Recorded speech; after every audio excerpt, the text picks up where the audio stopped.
Shalom Bapak Ibu, saudara-saudara yang ada di rumah. Bila pada saat ini, pada kesempatan saat ini yang sudah Tuhan beri pada kita mau datang pada Tuhan, kita menaikkan pujian, penyembahan kita.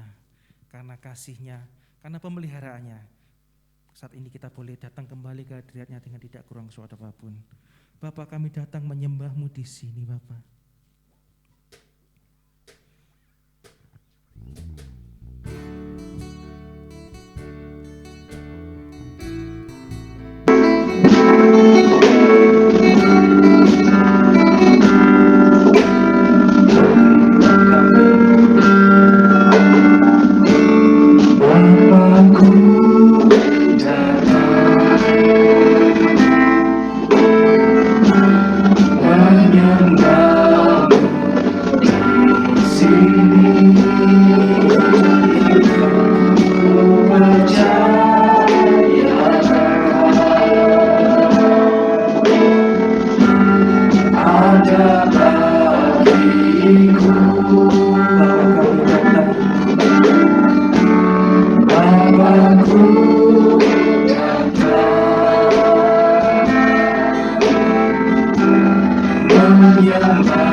haleluya. Mari saudara yang di rumah nyanyikan haleluya bagi Dia, sebab Dia Allah yang hebat. Tiada penyembahan lain selain hanya kepada Dia.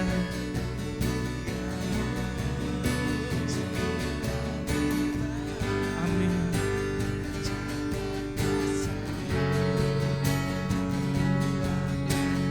Nyanyikan haleluya. Ku nyanyi haleluya. Nyanyi haleluya. Amin Tuhan. Syukur hanya bagi-Mu. Raja perkasa.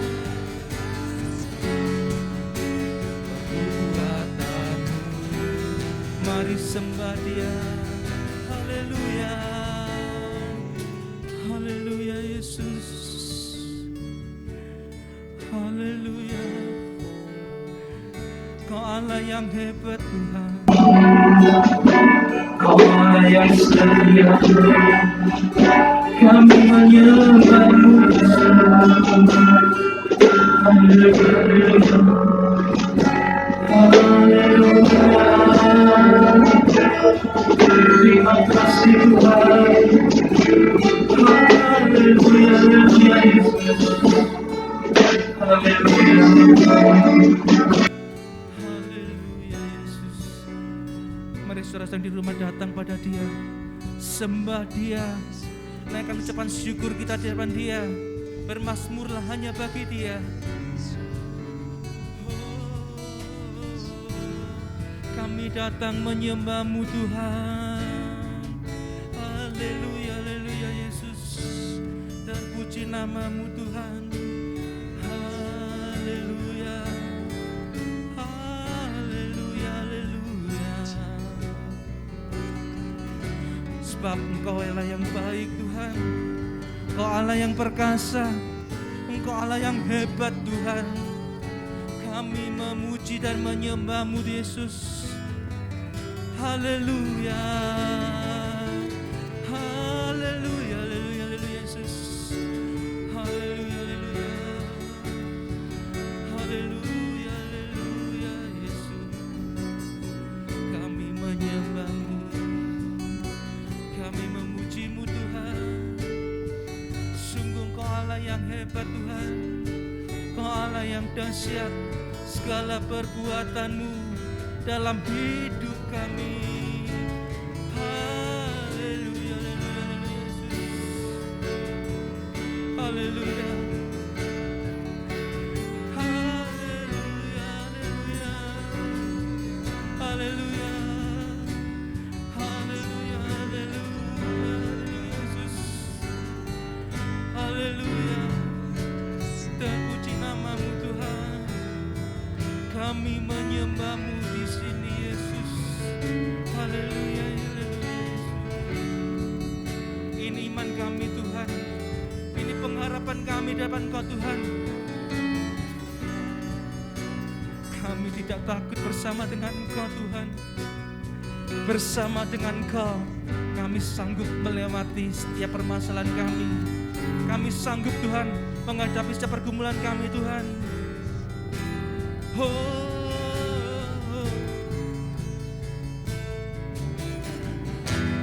Tak usah ku takut, sebab Kau sertaku. Tak usah ku bimbang, Kau di dalamku. Tak usah ku cemas, Kau menghibur. Saat ku lemah, Kau kuatku. Nyanyi haleluya. Nyanyi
Engkau satu-satunya dalam hidup kami Tuhan.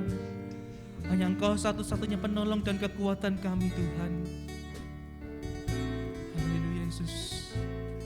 Kalau saat ini kami datang Tuhan dengan berbagai macam persoalan yang ada Tuhan, kami yakin percaya Tuhan, kami sanggup melewatinya bersama-sama dengan Engkau Tuhan. Karena Engkau lah penolong kami, Engkau lah satu-satunya harapan kami. Haleluya. Amin. Saudara-saudara di rumah, meskipun kita berbeda dari jarak tempat ibadah kita, tapi dengan kasih Tuhan, kasih-Nya sanggup menyatukan kekeluargaan kita, kasih kita, sehingga kita boleh mengalami sukacita dalam Tuhan. Amin saudara. Amin. Satukanlah hati kami ya Tuhan untuk memuji dan menyembah-Mu.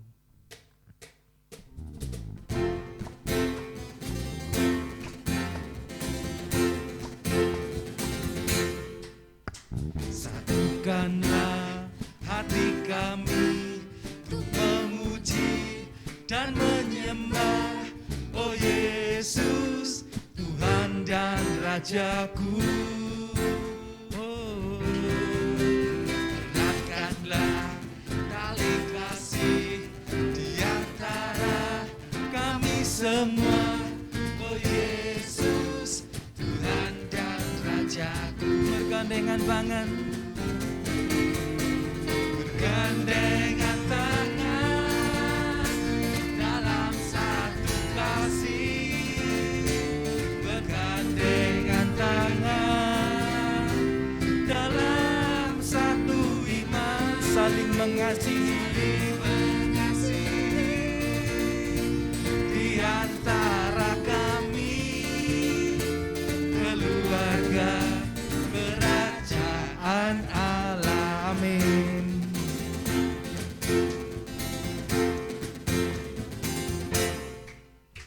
Satukanlah hati kami untuk memuji dan menyembah, oh Yesus, Tuhan dan Rajaku. Oh, eratkanlah tali kasih di antara kami semua, oh Yesus, Tuhan dan Rajaku. Bergandengan tangan, bergandengan tangan dalam satu kasih, bergandengan tangan dalam satu iman, saling mengasihi di antara kami, keluarga kerajaan Allah. Bergandengan tangan, haleluya. Bergandengan tangan dalam satu kasih, bergandengan tangan dalam satu iman, saling mengasihi di antara kami, keluarga kerajaan Allah, keluarga kerajaan Allah, keluarga kerajaan Allah, keluarga kerajaan Allah. Haleluya. Berikan sorak-sorai buat Tuhan kita. Sungguh sangat indah bila kita semua dari latar belakang keluarga yang berbeda disatukan oleh kasih dari Tuhan. Kita bisa merasakan sukacita di dalam Tuhan. Amin saudara. Demikianlah juga dalam setiap keluarga kita.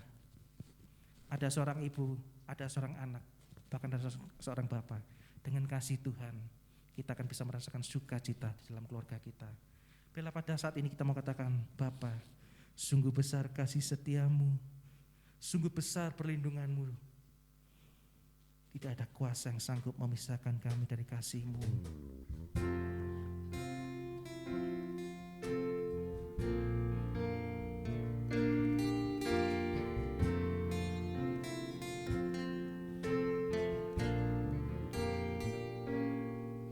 Bapa, besar sungguh kasih setiamu.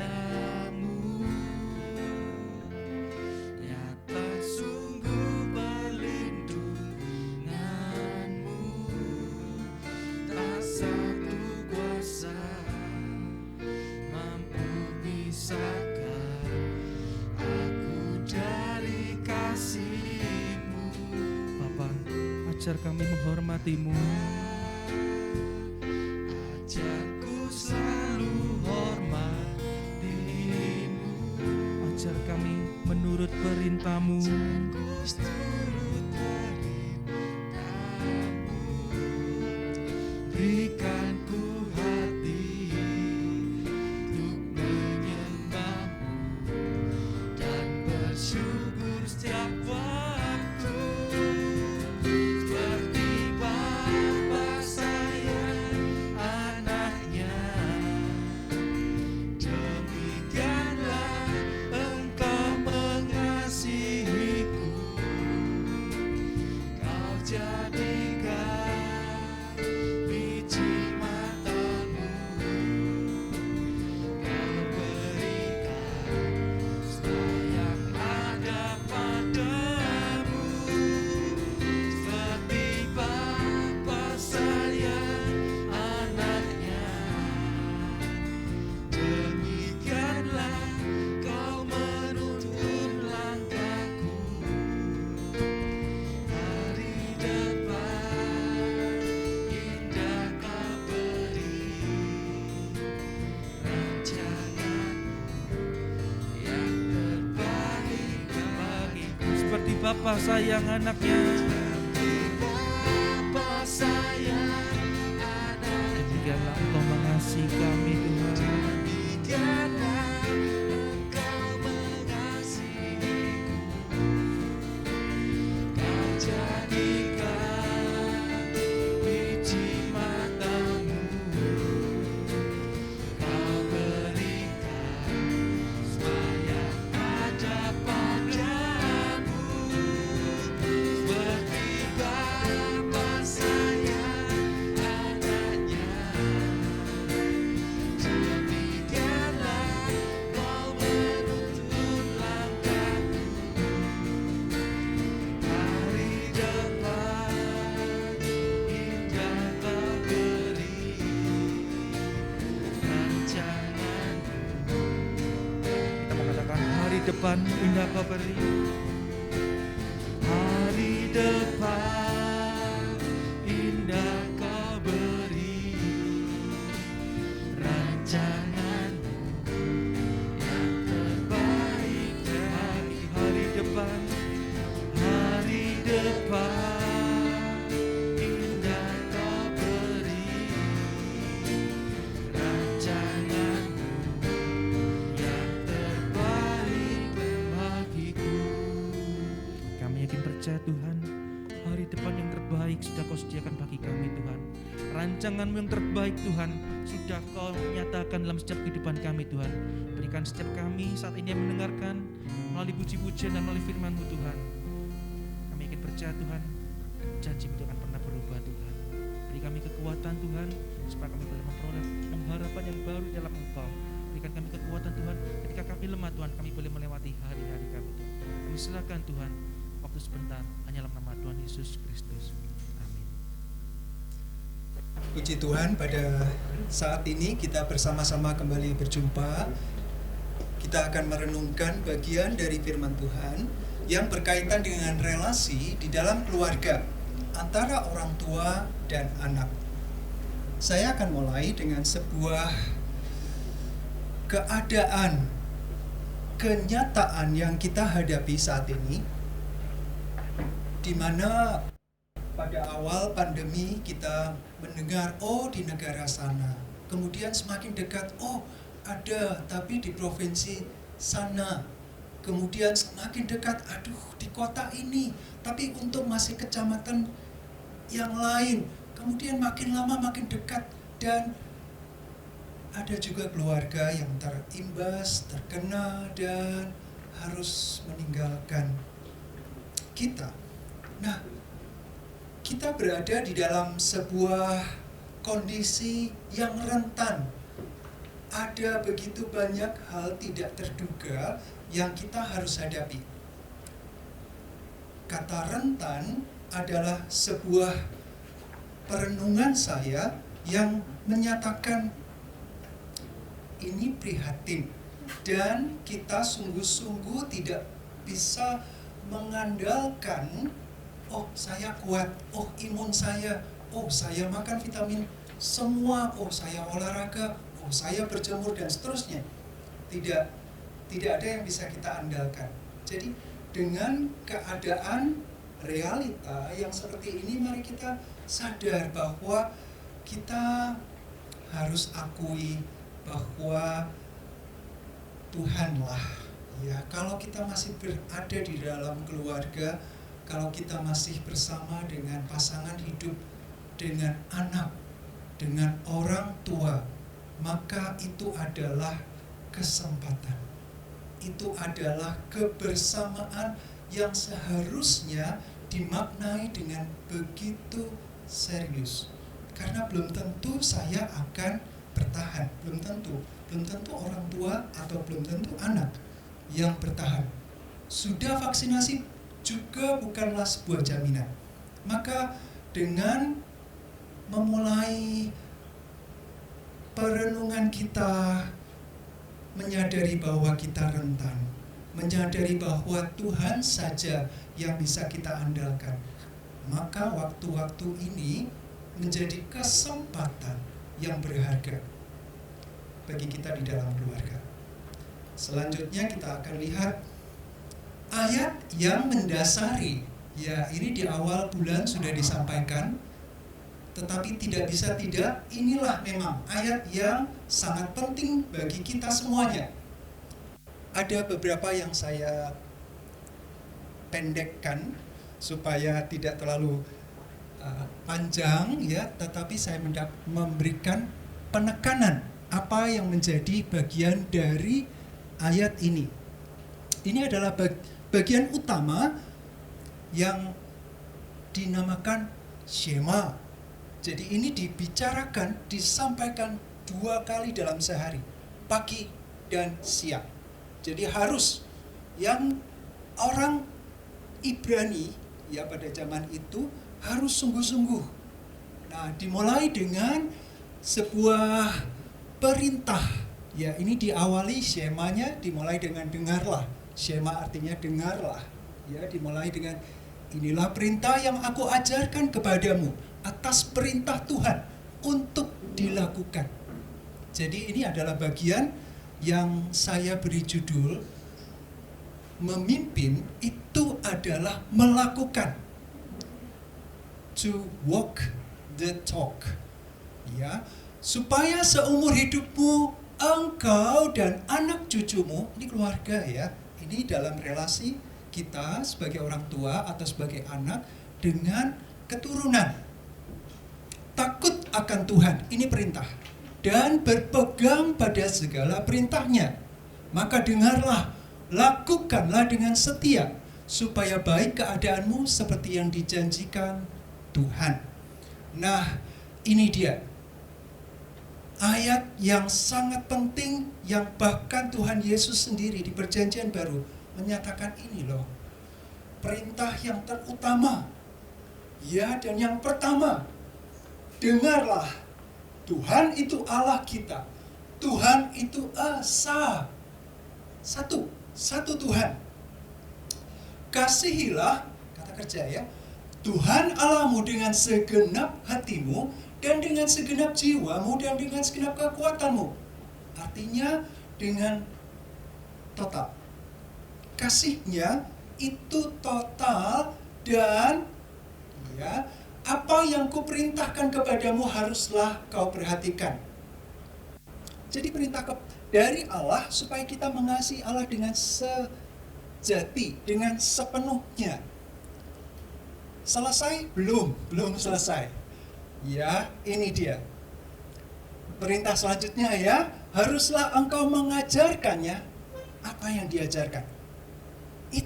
Itu dia. Allah itu esa, harus diajarkan. Karena orang Kristen tidak menyembah 3 Allah, bukan. Allah itu esa. Lalu yang diajarkan berulang-ulang adalah kasihilah Tuhan Allahmu dengan segenap hidup. Itu harus diajarkan berulang-ulang. Nah, ini di ayat 7, bagian ini ada sebenarnya ada 6 kata kerja.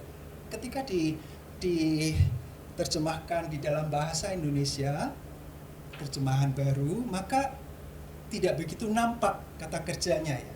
Yang pertama memang haruslah engkau mengatakannya. Jadi mengajarkannya itu ya, talk. Kemudian berulang-ulang kepada anak-anakmu dan membicarakannya. Kata kerja yang kedua, apabila engkau duduk, ini kata kerja sebenarnya ya, di rumahmu. Apabila engkau sedang dalam perjalanan, itu ada kata walk, sedang berjalan di jalan. Jadi ada 1, 2, 3, 4. Apabila engkau berbaring, ini juga kata kerja. Dan apabila engkau bangun, ini juga kata kerja. Jadi ada 6 kata kerja yang sebenarnya di ayat 7, Ulangan pasal 6 ayat 7, disampaikan inilah perintah kepada Allah, kasih yang utuh kepada Allah yang esa. Tuhan itu esa. Nah, kemarin di dalam ibadah kaum muda, kita mendiskusikan dengan anak-anak muda tentang Tritunggal. Allah Tritunggal. Allah itu esa. Jangan bilang Allah itu tiga. Tidak. Allah itu esa. Ada ayatnya. Jelas. Nah, Tuhan yang mana? Yang esa itu yang seperti apa? Nah, Tuhan yang kekal. Jadi kalau kita bilang Tuhan, maka kita harus menyadari pribadi yang esa itu tiga pribadi dalam satu hakikat, yang kekal, yang selalu maha hadir, omnipresent, kemudian maha kuasa, omnipotent, maha tahu, omniscient, kemudian maha bijak, maha berhikmat, infinitely wise, atau tak terbatas hikmat Allah. Kemudian infinitely holy, kekudusannya mutlak, tanpa cacat, tanpa celah. Kemudian infinitely loving, kasih yang tanpa batas, maha kasih. Nah, Tuhan yang seperti inilah yang kembali ke sebelumnya. Ya, ini dia. Tuhan yang seperti inilah yang kita sembah, yang kita kasihi. Itulah yang harus disampaikan, yang diajarkan, yang dibicarakan kepada anak, kepada cucu, seperti perintah itu adalah sampaikan bahwa Allah itu abadi, maha kuasa. Ini dalam konteks ketika orang Israel sudah keluar dari Mesir. Jadi sampaikan apa yang terjadi di Mesir. Anak-anak cucu mungkin tidak mengalami sendiri, jadi harus disampaikan bagaimana maha kuasanya Allah membela bangsa pilihannya sedemikian rupa sehingga musuhnya dikalahkan.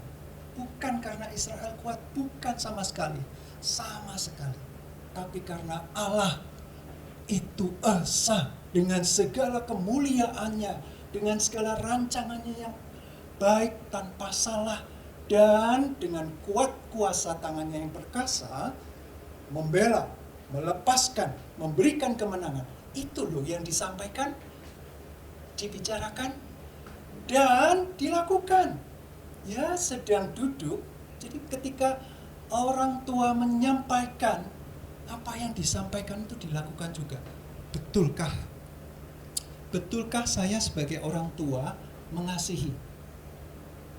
Apakah saya ketika duduk, ketika berjalan di jalan, artinya sedang bekerja, atau mereka menuju ke tanah Kanaan pada konteksnya pada saat itu, ketika dalam perjalanan, ceritakan dan tunjukkan hidup ketika melihat Allah itu begitu kuasa dan membela. Pantaslah saya dan sekeluarga itu mengasihi Allah dengan segenap hati. Ada pujian sambil jalan, sambil memuji Tuhan, sambil menyatakan ketundukan. Ketika berbaring, apa yang kita lakukan ketika kita berbaring?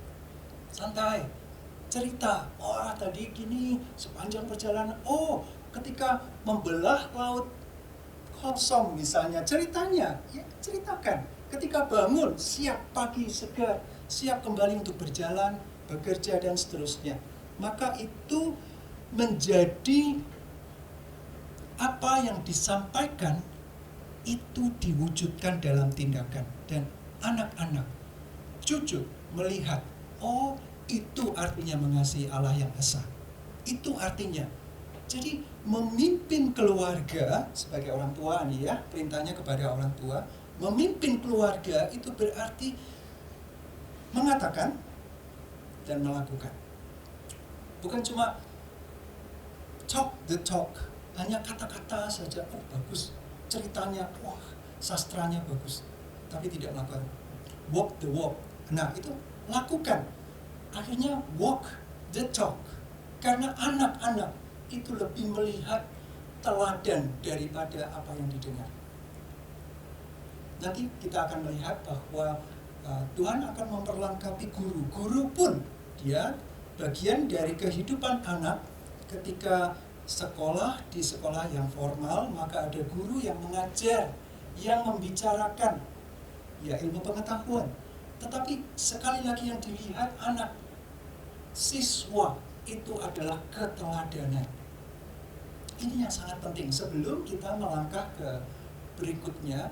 Jadi di dalam keluarga kita akan yang tadi ada atribut Allah sebelumnya ya. Nah ini dia, tanamkan Allah yang seperti apa. Bukan cuma sekedar kalau makan, terima kasih Tuhan untuk makan pagi, siang, malam. Tapi Tuhan seperti apa? Ini kan makanan dari papa dan mama. Nah, bagaimana kaitannya dengan Tuhan? Sampaikan. Papa sehat, mama bisa masak karena anugerah Tuhan. Terus, ma, pa, minta mainan. Oh, oke, minta dulu ya, apakah benar itu berguna atau tidak. Jadi, selalu mengaitkan dengan kehadiran, kemahamulianya, kemuliaan Allah, itu terus-menerus diajarkan. Dan orang tua memberikan contoh. Orang tua yang memuji Tuhan dengan sungguh-sungguh, orang tua yang mengajarkan dan melakukan, itu yang penting. Selanjutnya, ini saya suka ketika sedang belajar, saya menemukan jurnal ini ya. Ini jurnal bagus sekali. Saya sebagian membahas dari sini. Nah, penulisnya adalah Rotaru dan konteksnya adalah Daniel, membahas tentang kitab Daniel. Daniel punya 3 teman yang istimewa. Siapa namanya? Siapa ingat?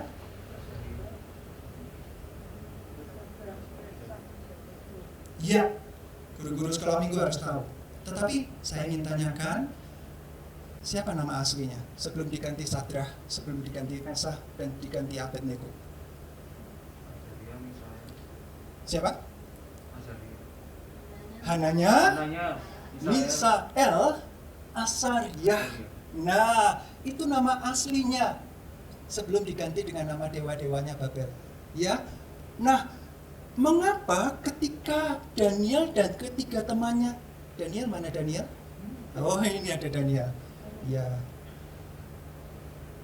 Ketika Daniel dan ketiga temannya dibuang ke Babilonia, mereka unggul, mereka istimewa, terutama Daniel. Kenapa? Nah, Rotaru membahas itu di dalam jurnalnya yang saya berikan sekilas di sini. Lihat ya, pendidikan orang Yahudi pada zaman itu masih panjang. Ini kisah perjanjian lama sebelum pembuangan, sebelum bangsa Israel dicerai-beraikan. Nah, mereka anak-anak yang usia 3 tahun, bayangkan 3 tahun seperti apa? Masih kecil, imut-imut, sudah bisa apa? Oh, sudah bisa lari-lari, kata-katanya sudah banyak. Nah, 3 tahun mereka dipasang semacam topi yang namanya kipah. Jadi itu tutup kepala begitu ya, dan itu maknanya dalam. Hei nak, kamu ada di atas kepalamu, di atas otoritasmu, bahkan di atas otoritas orang tua, ada Tuhan. Kembali ke Kejadian pasal 1 ayat 1, pada mulanya Allah. Itu dia.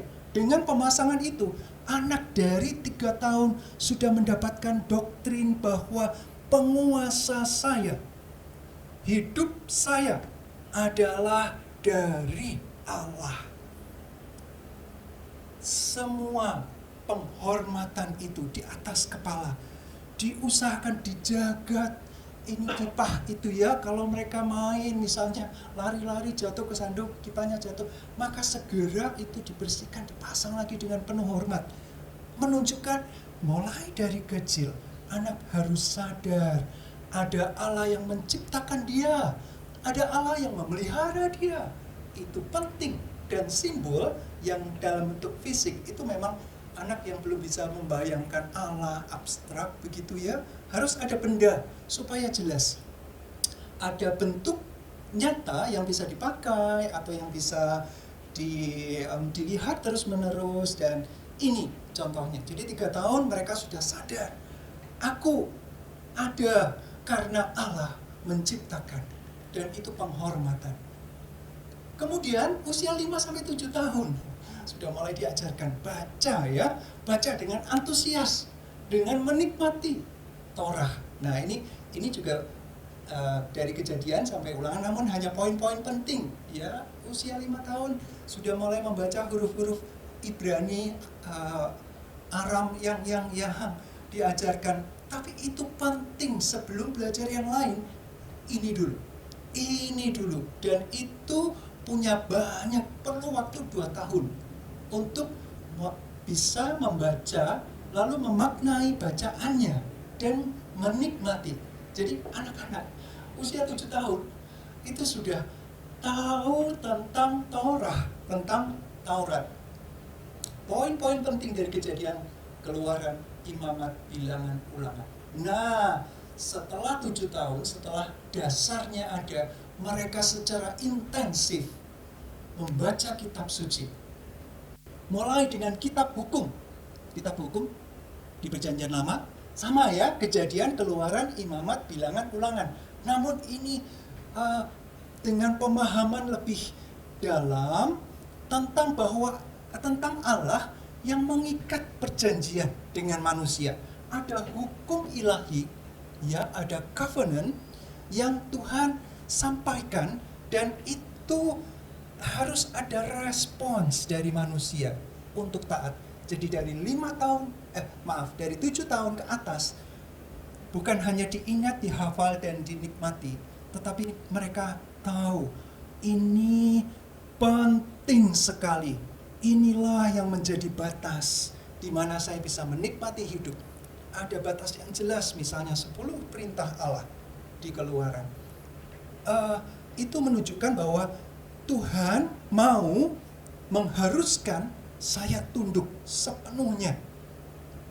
Dan itu yang membuat anak dari kecil taat. Ini penting ya, anak taat. Kalau dari kecil dibiarkan tanpa ada hukum, tanpa ada aturan, tanpa ada pemahaman perjanjian antara Allah dan manusia dengan sekitarnya, sosial, norma, nilai-nilai yang penting itu diajarkan cukup detail di dalam 5 Pentateuch ya, 5 kitab pertama di Alkitab Perjanjian Lama. Jadi kitab hukum dari kecil sudah diajarkan. Ini sampai mereka paham, sampai mereka belajar melakukannya. Setelah itu ada kitab sejarah penting. Sejarah bukanlah sebuah pelajaran yang membosankan, bukan. Sejarah itu sebuah kehidupan di mana Allah membimbing umatnya langsung, ya, dalam bentuk perintah, suara, mimpi, kemudian ketika dalam perjalanan ada tiang awan, tiang api, ada suara menggelegar dan seterusnya. Setelah Ulangan ada Hakim-Hakim, Yosua, Hakim-Hakim, Samuel ada 2, kemudian raja-raja ada 2, Tawarikh ada 2, Esra, Nehemia, Esther, itu dia kitab sejarah. Wah, berat ya anak usia 7 tahun harus belajar sejarah, tapi mereka harus tahu bagaimana Allah memimpin. Istimewa, istimewa. Perhatikan ya nak ya, jangan lupa sejarah ya, karena itu akan terulang ketika kamu tunduk pada Tuhan sesuai dengan perintah Shema tadi. Maka ada anugerah yang menyertai, ada janji Allah yang digenapi. Tetapi ketika lihat orang Israel, hakim-hakim, aduh banyak sekali mengeluh lagi, meninggalkan lagi, menyembah berhala. Wah, ada bangsa lain yang selalu menjajah dengan kejam.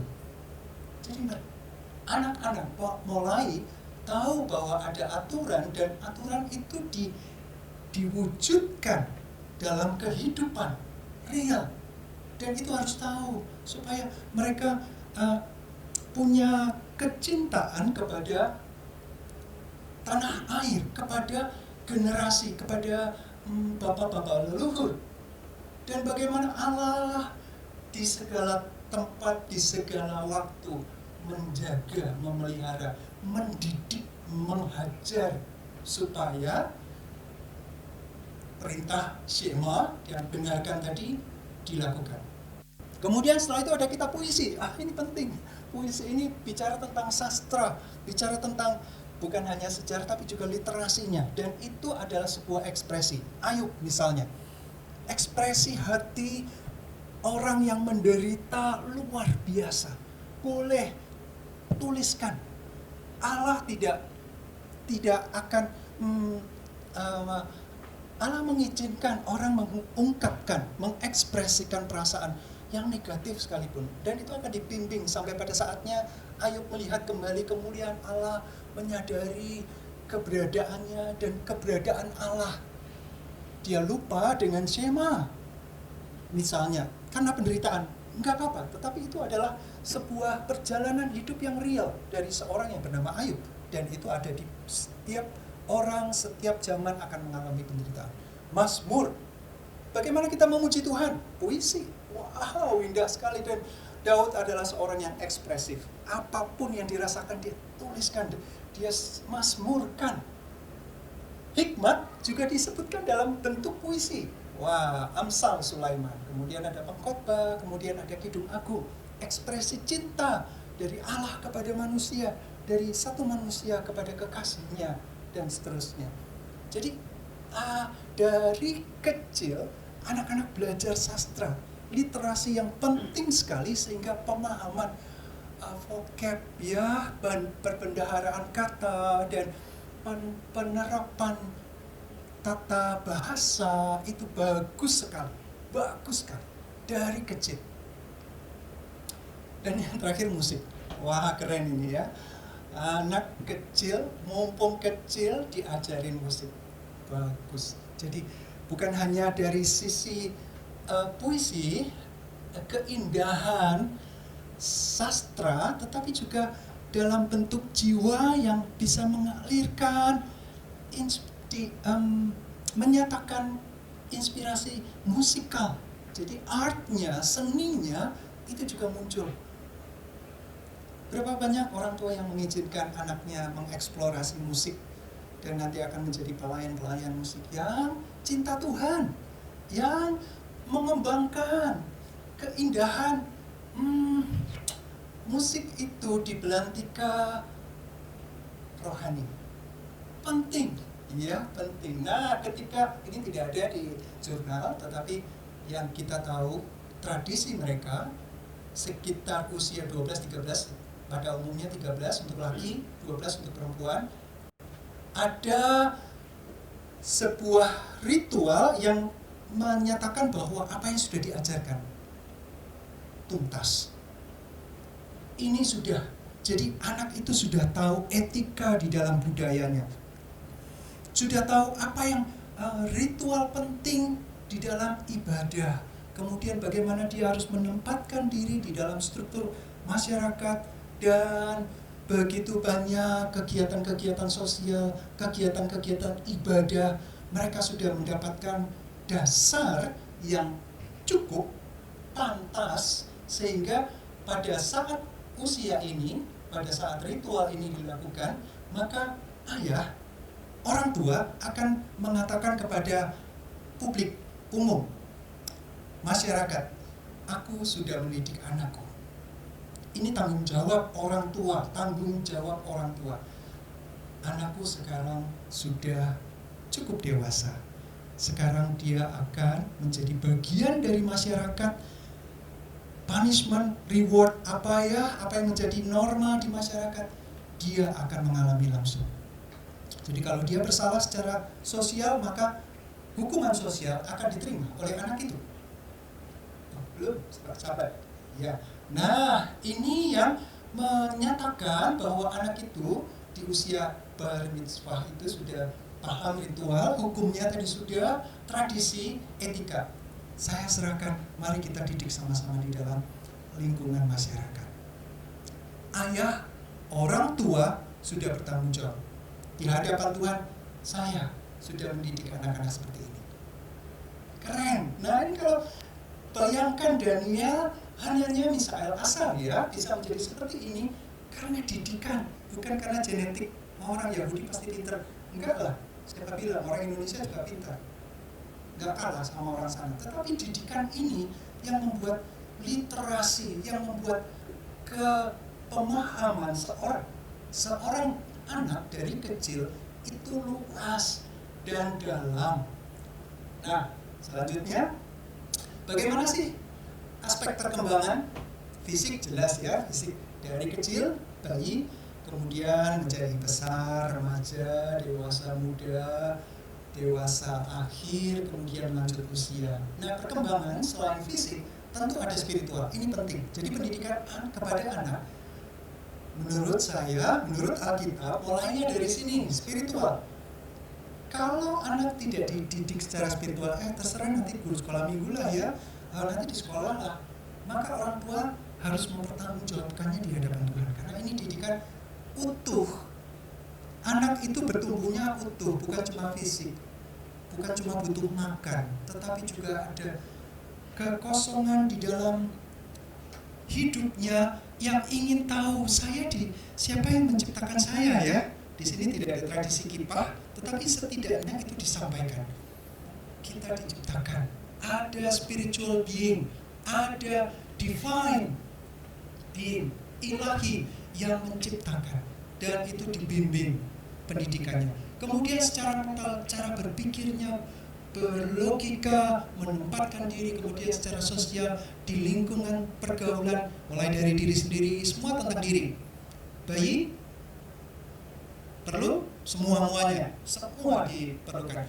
Kemudian mulai dia bisa merangkak, kemudian dia ketemu dengan temannya, lucu, sama-sama merangkak, yuk. Padahal dia tidak tahu itu berkaki empat memang ya, selalu merangkak. Nah, tapi itu sudah jadi teman, mulai punya pergaulan di situ, terus menjadi remaja, punya kelompok, geng ya, dan seterusnya. Lalu sampai dewasa di masyarakat dan sampai dewasa. Kemudian secara emosional juga harus bertumbuh, tidak bisa terus-menerus memikirkan diri sendiri. Ya, emosinya sendiri, tetapi mulai ada pengendalian diri, ada pengaturan, di dalam kondisi ini, di dalam situasi ini, sepantasnya lah saya melakukan apa. Bagaimana saya mengekspresikan perasaan saya. Selanjutnya, nah ini sebuah gambar, diagram yang sangat disederhanakan. Lifespan development, ada kebergantungan yang warna ini ya, kuning, orange. Dari lahir, dari usia, ini usia, subuh X ini adalah usia dari lahir, kebergantungnya penuh, tidak bisa tidak. Kalau bayi dibiarkan ya tidak bisa apa-apa. Kebergantungan penuh, jadi kemandiriannya yang warna hijau, kurva normal, warna hijau ini kemandiriannya. Jadi kemandirian, independensi, Sedangkan kebergantungan itu dependensi. Ketika masih kecil, baru lahir, penuh dependensinya ya, kebergantungannya. Dia belum punya kemandirian. Terus mulai dari masa emas ini usia 1 sampai 5 tahun, kemudian eksplorasi ya selanjutnya sampai SD, berteman, remaja, berkelompok, masa puber, kemudian dewasa awal, dewasa akhir, dan sampai lanjut usia. Kebergantungan itu akan turun seiring dengan kemandiriannya. Jadi ini sebuah simetris ya. Semakin mandiri dia, baik itu di dalam aspek fisik ya, secara sistem pencernaan, harus susu, kemudian bubur. Nah, tapi dia mulai bisa, oh saya sekarang bisa bikin susu sendiri. Oh saya sekarang mulai berjalan sendiri, tidak lagi bergantung pada orang tua yang memegang saya untuk berjalan. Enggak, saya bahkan bisa berlari-lari terus. Secara fisik, secara emosional, secara rohani, secara sosial, ya secara mental itu naik terus kemandiriannya. Sedangkan kebergantungannya akan turun terus. Seiring dengan kenaikan independensi ini. Nah, tentunya kurva ini, kurva normal, dan ini kebalikannya, Bell. Ya, kurva Bell itu tidak sesederhana ini. Ada yang cepat kemandiriannya karena situasi keluarga, dia dari kecil dia harus bekerja, dia harus mengajari adik-adiknya, memandikan, ya, memberikan makan, masak, dan seterusnya. Kemandiriannya cepat. Kebergantungannya juga cepat turun. Ada yang kebalikan. Ini anak sultan ini. Apa semua disiapkan. Dari buka mata langsung. Itu ya. Handuk ada di kamar mandi, airnya air hangat, kemudian makanan semua siap. Dia tidak pernah menyentuh sapu atau pel. Apa itu Mama Lemon? Siapa Mama Lemon itu ya? Apa Rinso itu ya? Dia tidak pernah menyentuh hal-hal yang seperti itu. Semuanya tersiapkan. Maka kebergantungnya panjang. Fasenya itu panjang. Kemandiriannya pelan. Akhirnya mulai belajar mengupas salak. Karena belum pernah mengupas salak seumur hidup. Mulai hal-hal yang seperti itu. Ya pelan, karena semuanya sudah disiapkan, enak hidupnya. Minta apa? Ada gitu ya. Jadi kebergantungannya tinggi terus gitu. Nah, masing-masing pribadi punya kebergantungan dan proses kemandirian yang berbeda-beda, kecepatannya dan bentuk siklusnya itu bisa naik turun gitu. Nah, dari keduanya seharusnya, ini normalnya ya, seharusnya dengan bertambahnya usia maka ada kedewasaan. Ini dia. Semakin dia tidak bergantung, jadi mandiri, semakin dia sebenarnya bisa menolong orang lain yang sedang bergantung. Seperti tadi contoh kakak pertama, itu biasanya harus jaga adik-adik. Nah, dia akan lebih cepat tuh. Kedewasaannya juga akan lebih cepat. Dia rela pekerjaan rumahnya tidak selesai, tapi bantu adiknya selesai dulu pekerjaannya. Atau makan, atau sampai adiknya tidur baru dia belajar misalnya. Jadi kedewasaan itu bukan semata-mata tergantung kemandirian, tidak selalu. Ada orang yang mandiri tapi egois, tidak dewasa juga. Nah, kedewasaan ini juga naik turun, kadang-kadang mundur lagi, maju cepat ya, terus maju mundur, tidak smooth begini. Tadi ini hanya ilustrasi sampai ke maksimal. Jadi orang di hidupnya sepanjang kehidupannya itu dari kebergantungan kemudian menjadi tidak bergantung, semakin tua semakin bergantung lagi, sering abai terhadap hal-hal yang penting gitu. Kamu siapa? Ya, jadi seperti kebergantungannya tinggi lagi di usia lanjut. Nah, ini yang seharusnya tidak menurunkan kedewasaan, seharusnya tidak. Mari kita lihat ayatnya. Efesus pasal 4 ayat 11 sampai 16. Ini juga saya cepat pendekkan dalam arti hal-hal yang ingin saya tekankan saja yang ditampilkan ya. Jadi di dalam Efesus pasal 4 ayat 11 sampai 16, ialah yang memberikan. Nah, di situ ada rasul, ada nabi, ada penginjil, ada gembala, ada guru, untuk memperlengkapi orang-orang kudus bagi pekerjaan pelayanan, bagi pembangunan tubuh Kristus, sampai kita semua telah mencapai kesatuan iman dan pengetahuan yang benar tentang anak Allah, kedewasaan penuh, maturity, ya, dan tingkat pertumbuhan, growth, yang sesuai dengan kepenuhan Kristus, sehingga kita bukan lagi anak-anak yang diombang-ambingkan oleh orang-orang yang licik dengan angin hembusan angin pengajaran ke sana, ke sini, ke sana, kemudian permainan palsu dari manusia. Nah, tetapi dengan teguh berpegang pada kebenaran, ini penting sekali, kebenaran. Di dalam kasih kita bertumbuh di dalam segala hal ke arah Dia, Kristus, yang adalah kepala. Daripadanya lah seluruh tubuh orang kudus tadi ya, yang rapi tersusun dan diikat menjadi satu unity oleh pelayanan semua bagian yang menerima pertumbuhannya dan membangun dirinya dalam kasih. Ini adalah ayat yang panjang, melelahkan dan sulit untuk dipahami. Saya ingin menyederhanakan dengan ilustrasi selanjutnya. Ya, jadi ada beberapa elemen di dalam Efesus pasal 4 ayat 11 sampai 16. Yang pertama adalah saints, orang-orang kudus. Anak kecil itu juga orang kudus loh, calon loh ya. Jadi orang tua bertanggung jawab kepada anaknya, mulai dari anak itu eksis di dunia, bahkan sebelumnya sudah didoakan, dengarkan lagu-lagu rohani dan seterusnya. Orang kudus, dan tujuannya adalah kedewasaan di dalam Kristus. Dari sini ke sana.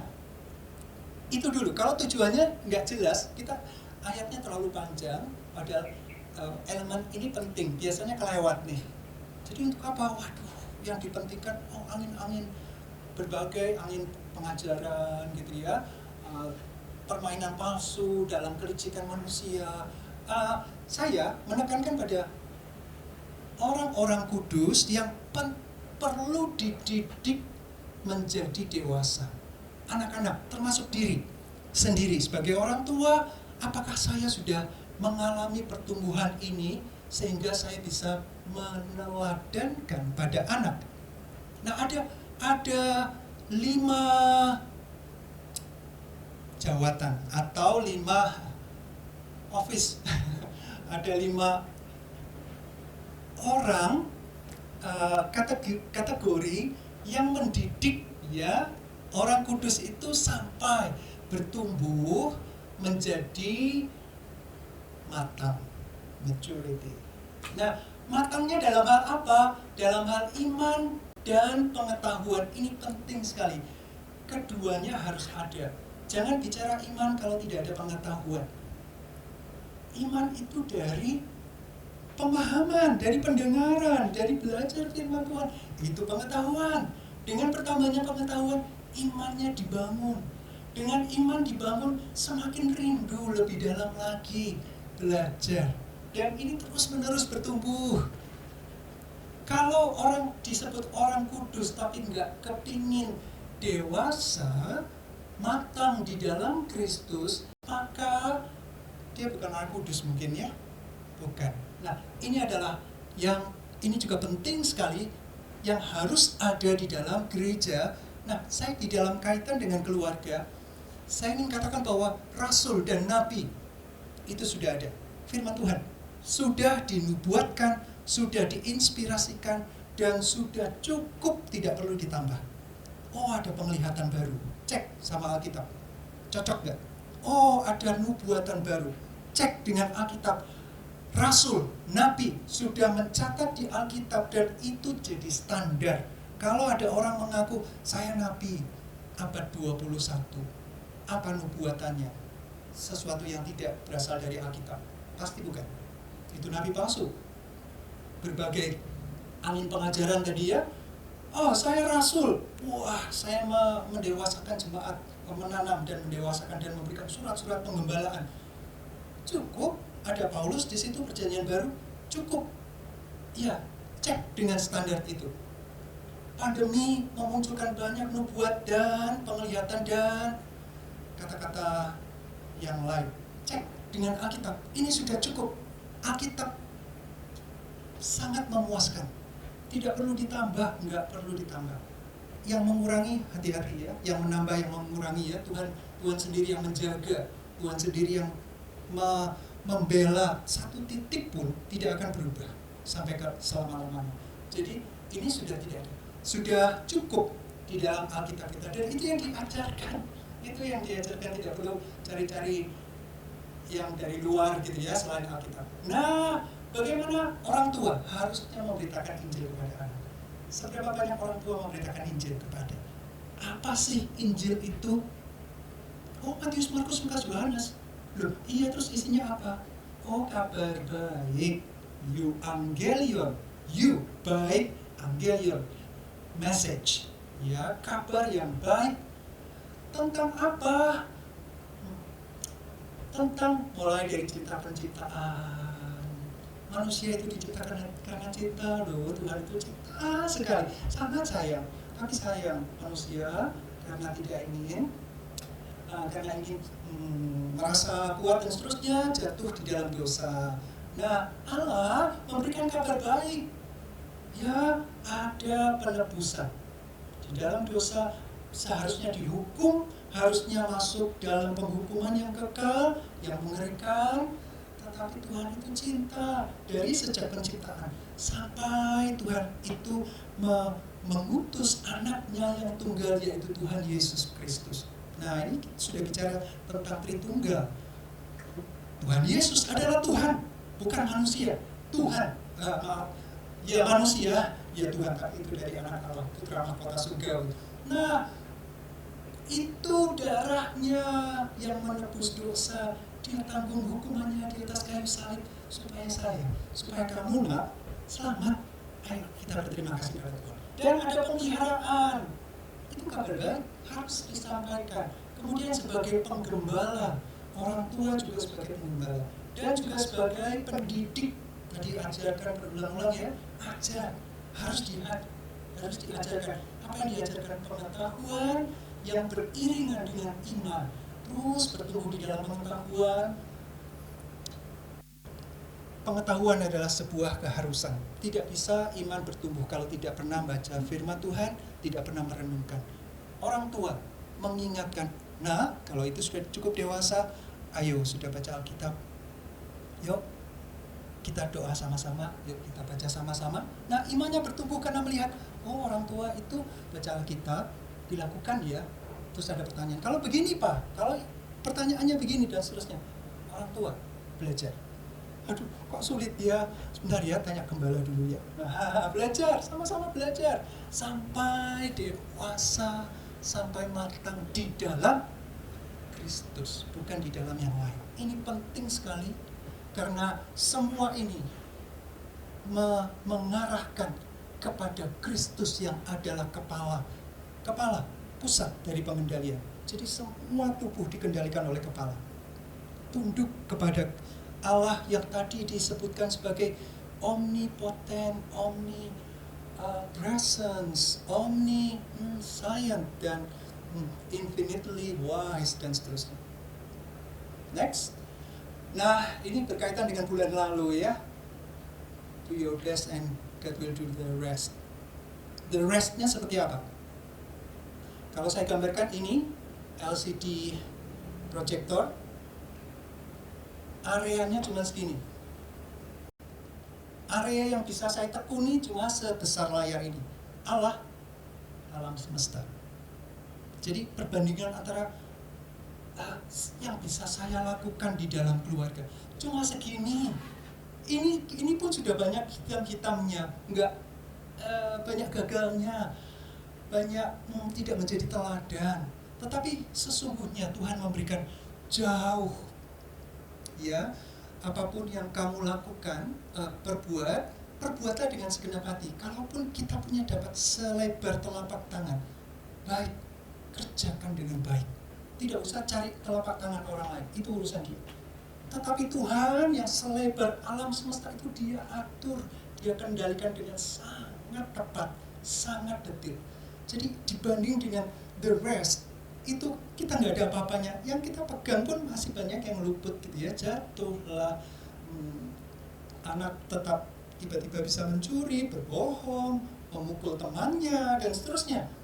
Tetapi menyadari bahwa kita rentan, kita tidak mampu, Tuhan itu jauh melebihi segala-galanya. Nah, kita datang kepada Tuhan memohon. Sebuah pujian yang saya suka dari sejak saya muda, lagu yang aslinya berjudul Grace Alone, kemudian diterjemahkan cukup baik, terjemahannya saya suka. Coba kita lihat ya, di setiap janji, berapa banyak kita janji? Wah, kepada pasangan hidup, sehidup semati, artinya saya hidup kamu mati. Ya, yang satu hidup, yang satu mati. Enggak.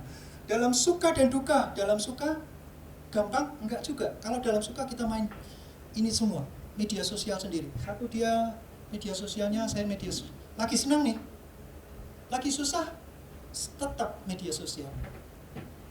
Sehat dan sakit ya kalau sehari 2 hari bolehlah. Tapi kalau sebulan 2 bulan, aduh sorry ya, saya nggak mampu. Nah, bagaimana dengan janji kita? Dengan anak, saya berjanji mendidik anak seperti Daniel dulu. Oh, Daniel yang di sini. Wah, jauh sekali.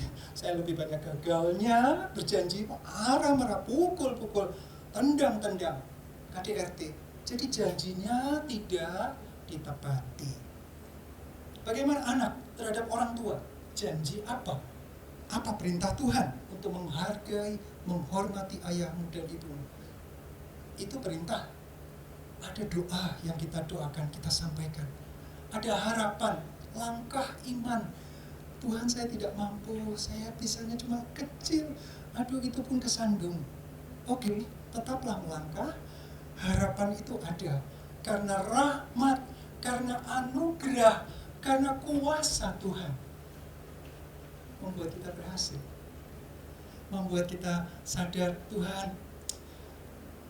saya rentan, saya tidak mampu. Ada lebih banyak gagalnya daripada saya menepati janji. Tuhan ampuni saya, Tuhan ampuni saya. Saya mengundang teman-teman musik dan singers untuk maju ke depan. Mari kita naikkan pujian ini sama-sama. Menyadari bahwa kita rentan, menyadari bahwa kesempatan kita terbatas. Kita tidak bisa terus-menerus dengan keluarga. Tidak mampu. Ada begitu banyak yang tidak bisa kita kendalikan. Yang kita bisa kendalikan pun terbatas dan banyak gagalnya. Apalagi yang tidak kita janjikan.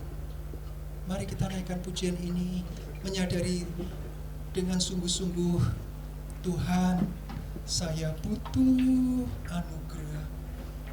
Tuhan, keluarga saya ada begitu banyak masalah, ekonomi, pendidikan anak, ada konflik dengan saudara, rasa tidak nyaman dengan orang tua, rasa terpisah dengan anak yang jauh bekerja atau kuliah. Mari kita bawa kepada Tuhan dengan segala ekspresi kerendahan hati kita, memohon Tuhan, kami butuh anugerah Tuhan. Kami sangat menantikan kuasa Tuhan untuk menolong saya sebagai orang tua, sebagai anak.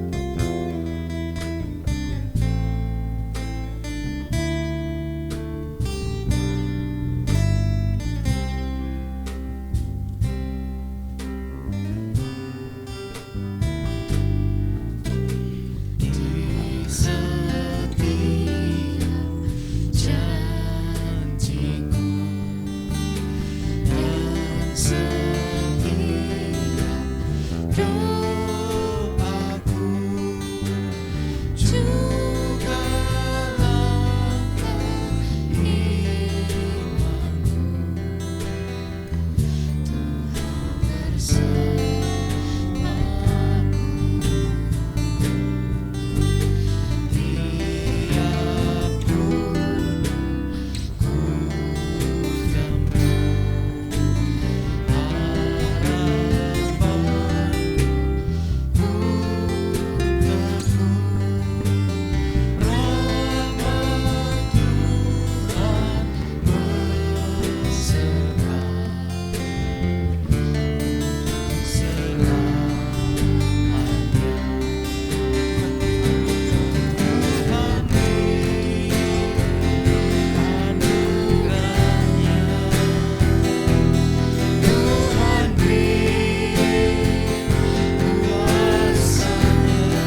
sebagai orang tua, sebagai anak, Tuhan ampuni kami. Kami mau belajar, kami mau bertobat Tuhan dari kesalahan kami. Dan kami mau menjalin relasi yang seperti Engkau inginkan. Apa yang menjadi kehendak Tuhan, apa yang menjadi perintah Tuhan.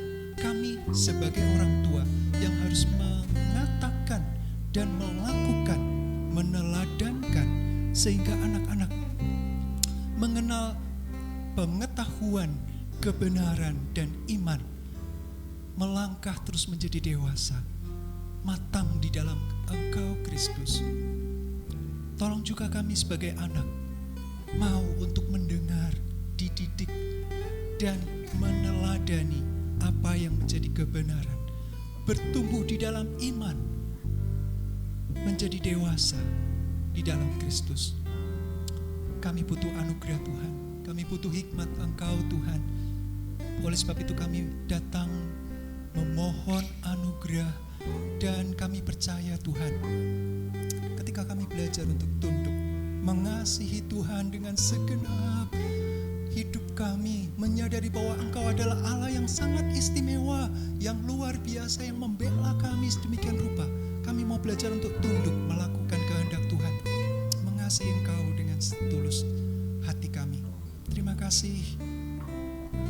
Kami akan mengubah cara kami mengajar kepada anak atau diajar oleh orang tua seturut dengan kehendak Tuhan. Kami butuh anugerah Tuhan. Biarlah selalu ada pujian di dalam mulut kami, karena Engkau yang baik Tuhan. Terima kasih. Kami menang bersama dengan Engkau di dalam nama Tuhan Yesus Kristus. Amin. Ya. Mari kita berdoa. Bapa di surga, setelah kami mendengar firman Tuhan, kami akan pulang kembali kepada keluarga kami, kepada orang tua, saudara-saudara kami, kepada anak-anak kami Tuhan. Dan kami akan melakukan kehendak Tuhan. Kami menerima berkat dari Engkau. Kiranya Allah Bapa yang telah mencipta, yang penuh dengan kemuliaan, menolong kita semua untuk tunduk sepenuhnya, untuk hormat dan untuk taat kepada perintahnya. Dan kiranya Tuhan Yesus Kristus, Anak Allah yang telah menebus, memberikan kami kedewasaan di dalam pengetahuan dan iman, menolong bersama dengan seluruh anugerah yang Tuhan berikan, kita bertumbuh di dalam pengenalan akan Yesus Kristus. Dan kiranya Allah Roh Kudus, Roh kebenaran yang menyatakan wahyu khusus kepada kita semua, menolong kita untuk terus mencintai dan bertumbuh di dalam pengenalan akan firman Tuhan. Terimalah berkat dari Allah Tritunggal ini di dalam nama Tuhan Yesus Kristus. Amin. Immanuel, Imam.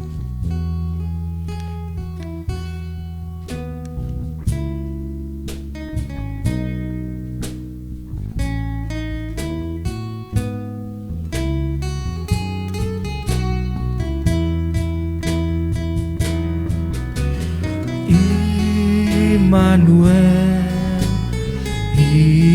Immanuel, yang besertaku, Tuhan Allah yang hidup. Immanuel, Immanuel, yang besertaku, Tuhan Allah yang hidup, yang besertaku, Tuhan Allah yang hidup, yang besertaku, Tuhan Allah yang hidup. Mari kita semua ambil satu teduh sejenak. Kita mengucap syukur kepada Tuhan atas setiap berkat-berkat firman Tuhan yang sudah sampaikan pada kita pada saat ini.